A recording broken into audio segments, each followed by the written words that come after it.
सच्चिदानंद रूपाय विश्वोत्पत्त्यादि Hathaway तापत्रय विनाशाय श्री कृष्णाय वयं नमः।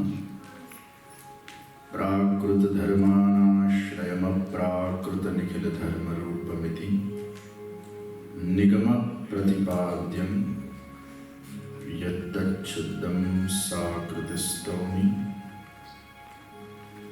ओम तच्छयोरावणीमहे गातुं यज्ञाय गातुं यज्ञपते दैवे स्वस्तिरस्तु नः स्वस्तिर्मानुषेभ्यः ऊर्ध्वं जिगात भेषजं शन्नोऽस्तु द्विपदे चतुष्पदे।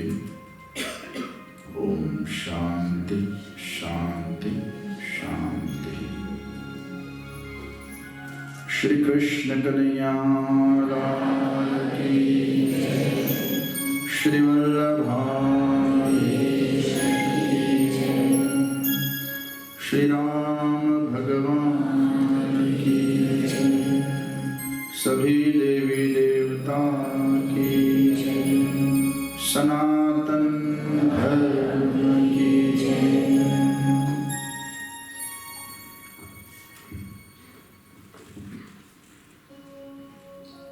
કરૌલીના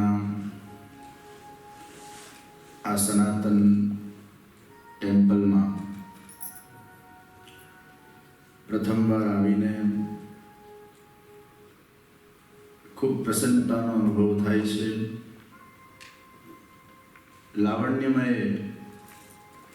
ભગવાનની દિવ્ય મૂર્તિઓ અહીંયા વિરાજે છે. प्राण प्रतिष्ठित मूर्तियों दर्शन आप सौने नित्य निरंतर प्राप्त थाय छे. पवित्र वाइब्रेशन्स नो अनुभव आपने सौने अहींया थई रह्यो छे. भगवत सन्निधिना अंदर भगवत गुणगान करवा ए सोनाम सुगंध छे. आजना आ समग्र कार्यक्रमना मुख्य प्रेरणा स्रोत, मार्गदर्शक अने मुख्य सेवार्थी एवा परम दानवीर परम भगवदीय करौली मंदिर में पण जेमनो सहयोग छे, सनातन मंदिरों में पण यूके में जेमनो सहयोग छे, पुष्टिमार्गीय मंदिरों में पण जेमनो सहयोग छे, लोहाणा कम्युनिटीना कोई पण कन्स्ट्रक्टिव प्रोजेक्टों में पण जेमनो सहयोग छे અને વિવાહોના અંદર પણ બધી જ માનવતા, સામાજિક અને ધાર્મિક પ્રવૃત્તિ, શૈક્ષણિક પ્રવૃત્તિમાં જેમનો સહયોગ છે એવા બહુમુખી પ્રતિભાવાળા પ્રદીપભાઈ ધામેચા,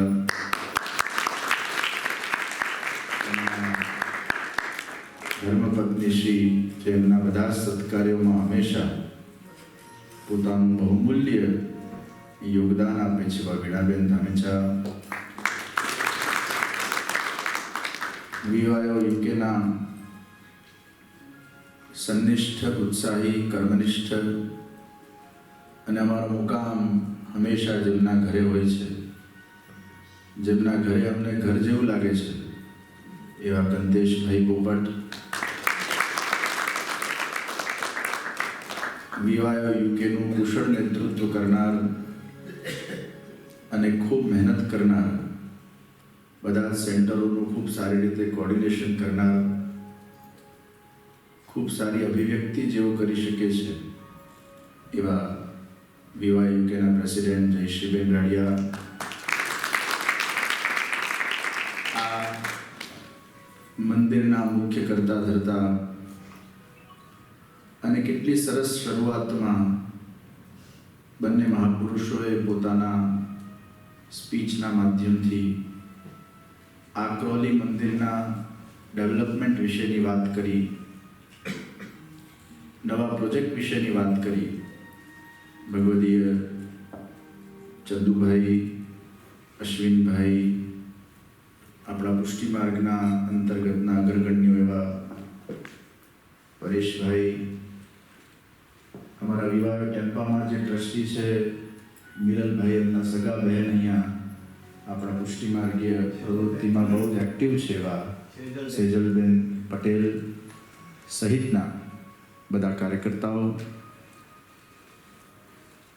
વિવાહ સાથે જોડાયેલા તેમજ દર વખતે પોતાના ભજનોના સુરથી સૌને ભક્તિ વિભોર કરનાર એવા સ્નેહાબેન અને એમની આખી ટીમ, સુનિબેન, નિમિષાબેન સહિતના વિવાહના બધા કાર્યકર્તાઓ, અમારા કિશનભાઈ, ધ્રુવીનભાઈ, યુથ વોલેન્ટિયર્સ અને આપ સર્વ ભાવુક ઉત્સાહી ભગવદ ચરણાનુરાગી એવા સર્વ વૈષ્ણવજનો, ભગવદ્ ગીતાના સાર ઉપર આપણે ચિંતન કરવાના છે. આખા સારની ચર્ચા તો ન થઈ શકે, એમાં ઘણો સમય જતો રહે, પણ ભગવદ્ ગીતાનું મૂળ આશય, આખી ગીતા તમે વાંચો, એમાં ઠેર ઠેર ભગવાન એક વસ્તુ આપણને સમજાવવા માંગી રહ્યા છે કે વ્યક્તિ કર્મ કરવામાં સ્વતંત્ર છે પણ ફલ ભોગવવામાં પરતંત્ર છે. કર્મણ્યેવાધિકારસ્તે મા ફલેષુ કદાચન પ્રસિદ્ધ શ્લોક છે. સાથે સાથે ઠેર ઠેર ભગવાન સમજાવે છે કે કર્મને આસક્તિ વગર કરવું.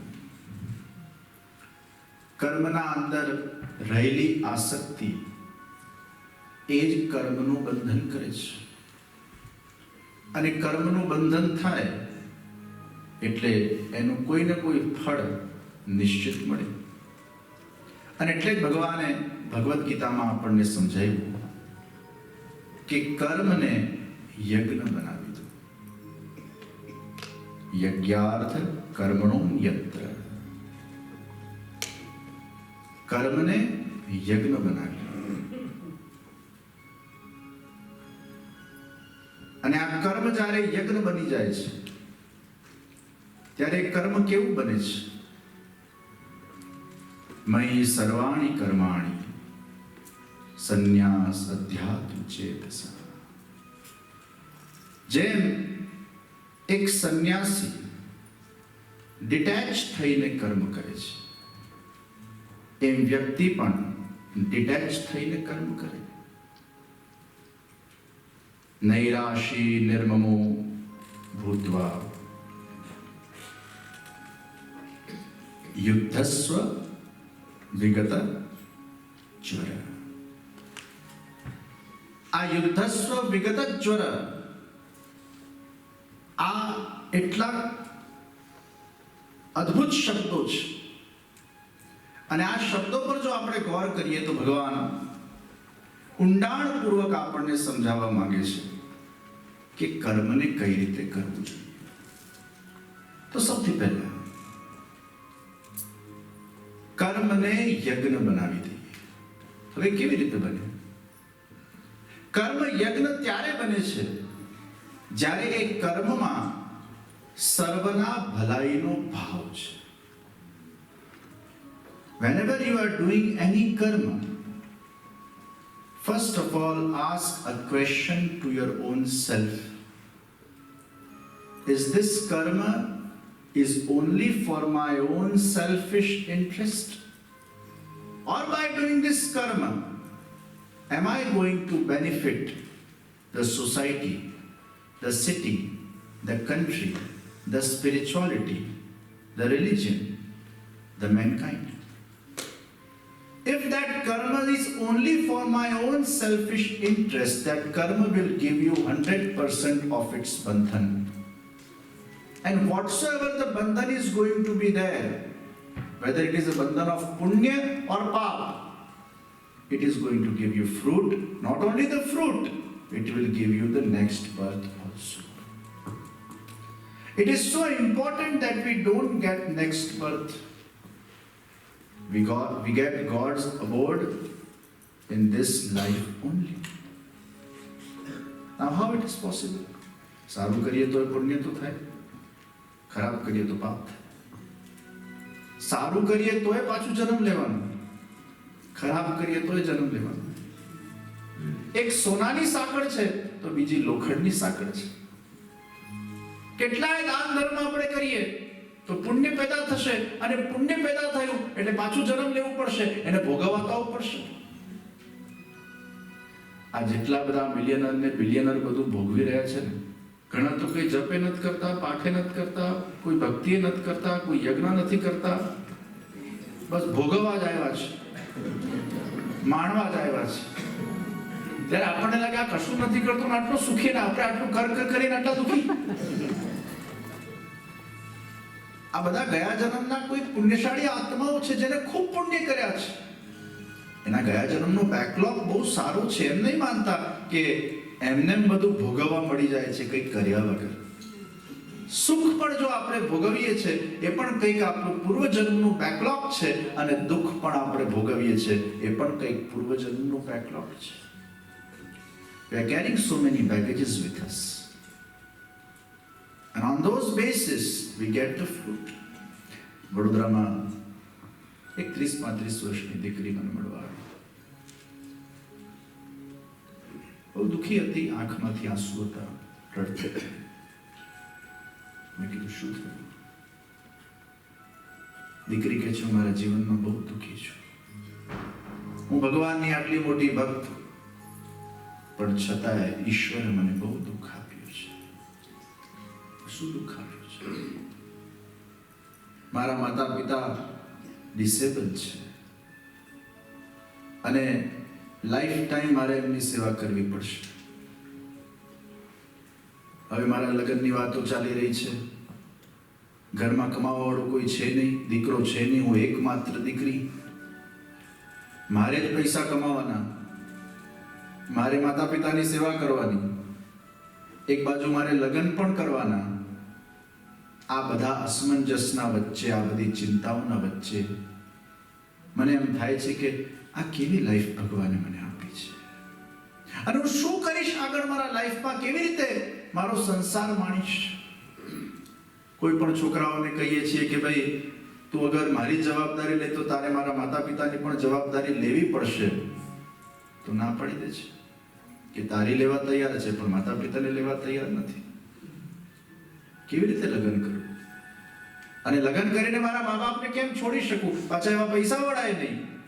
ગરીબ ઘરની છોકરી